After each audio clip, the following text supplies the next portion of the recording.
Hey class, Mr. McRae again, giving you another video. Just reminder, for Friday's classes, this is going to be self-paced, so you're going to be doing this on your own, watching these videos, doing the work that we have to do. So your expectation is to get it done.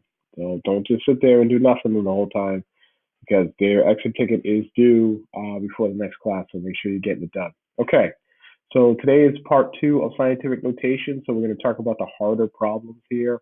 This is some review of the problems that we did for last class.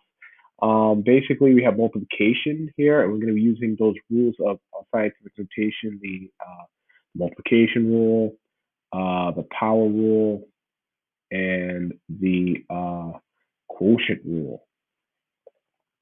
Okay, if I can make that Q. Okay, quotient rule. All right.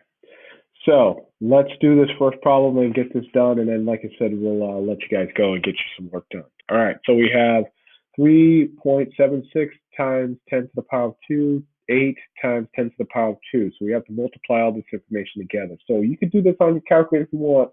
Just take 3.76 times 10 to the power of 2, which is 100, and then multiply this side on this side and multiply them together, and then turn them into scientific notation.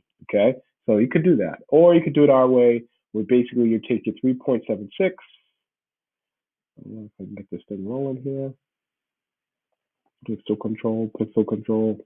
There, that seems like better. All right. So basically I would multiply 3.76 times 8, and that gives me 30.08. Okay. And then I would multiply, remember the multiplication rule, I'd multiply 10 to the power of 2 times 10 to the power of 2, which means I'd add the exponents. So that would give us 10, and that would give us times, and that would be 2 plus 2. So that would be pretty easy. So I don't have to really do that out. I'm just going to tell you it's 10 to the power of 4. Good.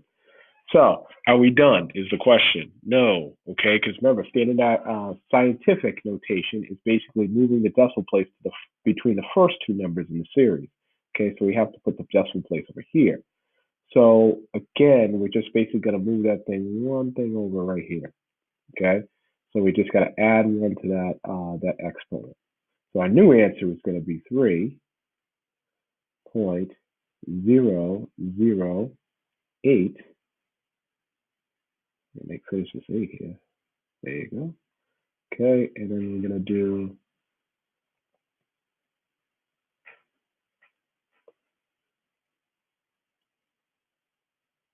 times 10 to the power of 5. And that would be the answer. So remember, on the test, I want this answer, not that, on the left here, okay? The decimal place. Make sure you move that place over to the left, okay? So that's the first one. All right, so let's look at another one. Whoa, so now we're going to get a little bit harder here. We're going to start using different rules. Same idea applies, okay, but just different rules, okay? So we have 3.7 times 10 to the power of negative 6, parentheses to the power of 2. So what is this? This is called the power rule, okay? Power rule, PR, power rule, okay? And basically what that means is that, you remember from law of exponents, is that we're taking this 2 and we're going to distribute to everything in the parentheses, even the exponent, okay? So basically we have 3 to the power of 7, 3.7 to the power of 2 times, and we have 10 to the negative 6 times 2. If I can make this 2 here. There you go. All right. So let's do that out and let's get that information and answer. So if you look at it here, we got 13.69.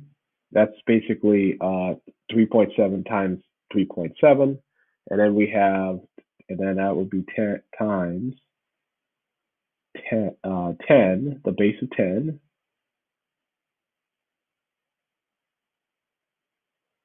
to the power of negative 12. Okay, and are we done? No. Same thing. We got to move the decimal place over one space. So we're going to add one to this again. Okay, so you got to always remember to do that. Okay, make sure you're looking at the decimal place where that thing is before you finish that question. So 13.69 times 10 to the negative 11. That would be the final answer. Okay, so when we get good at this, I might just say convert it to standard form as well. So you might have to move the decimal places how many spots. So that might be the like 7-8 questions is like doing that as well. So doing all 4 steps. All right, same thing here. So I'm going to distribute my 3 to everything here. So again, I'm going to do the same thing. So it'd be 7, 8 to the power of 3. Okay, and then we know that 5 times 3 is 15. So I'm just going to do that one out. So make that easy.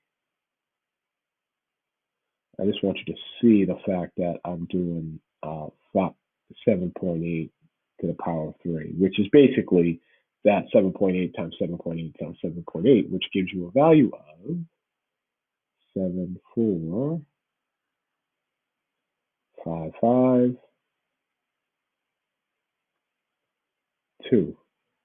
Okay, times 10 to the power of 15. That's it. All right, am I done? Nope.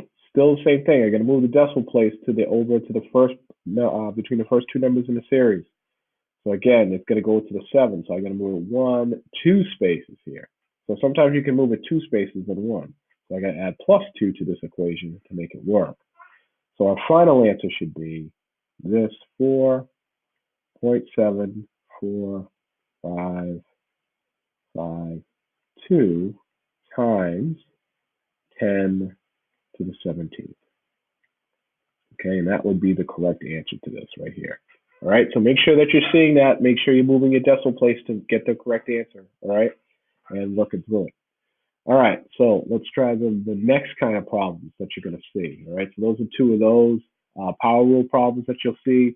Here's the next one that you'll see. This will be part of the quotient rule. Okay, and because we have division, so we're going to use the quotient rule for this one. Looks like I'm spray painting right now. Okay, so how would we work these? Okay, so easiest way to do it is to split it up like I did before. When you have quotient rule, you just put your 12 over your 4 here. Okay, I'll do that. This is this thing right here. Man, this thing's really thick. Okay, 4. Yes, that's better. Well, I just move my thing a little bit. And then I'll make a dot here to make multiplication. And I'll do 10. Let me get the pixel control here. 10 to the power of 3 over 10 to the power of 5. Okay, so we should remember this. Okay, what we want to do is reduce this fraction. So this would be the common factor is 4. So we're going to reduce this to 3 over 1. So I'm just going to keep a 3 on the top because that's the easiest thing to do. Okay, and then from here, remember what I have to do here. Quotient rule says if I'm dividing the bases, then I'm subtracting the exponents. So again, I would subtract. Get control of this here. We'll subtract 3 minus 5. Okay, that gives me, remember integers, -2. Okay, so then I just have to add that to my equation. X plus X is -2, and I'm done. And that's how it's going to be. Okay, so again, I might ask you to make that as a standardized standard form, and then all you have to do is move the decimal place 2 spaces to the right. So 1, 2, so it would be 0.03. That would be the other answer that you could have. Okay, so that's what I'm looking for. And I know that's the answer because, again, it's between the 2 numbers. If it goes 0, that would be here. All right, let's try another one and finish this off. Okay, we have 22.25 over 2. Okay, and then we have times 10.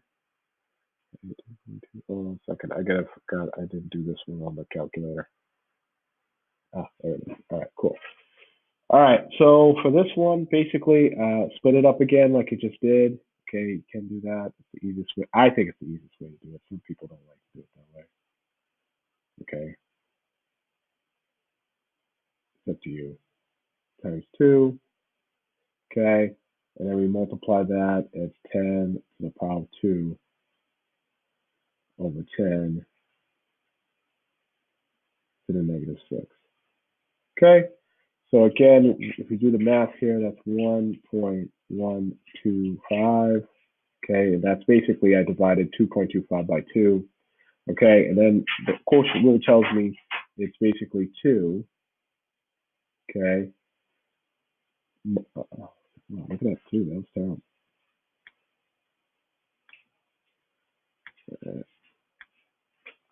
Let me write that again. So it's 2 minus 6. Okay. So remember that rule is we got to turn that to positive, and that equals 8. So it's basically now it's 10 to the power of 8. And that's my answer.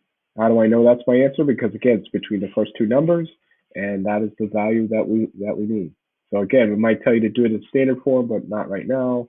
But that's what we need to do. Okay, so that's it today, guys. Try the work. Hopefully you do well. And like I said, it's student pace for you guys Friday, so hopefully you're doing this and getting this done. All right, see you guys.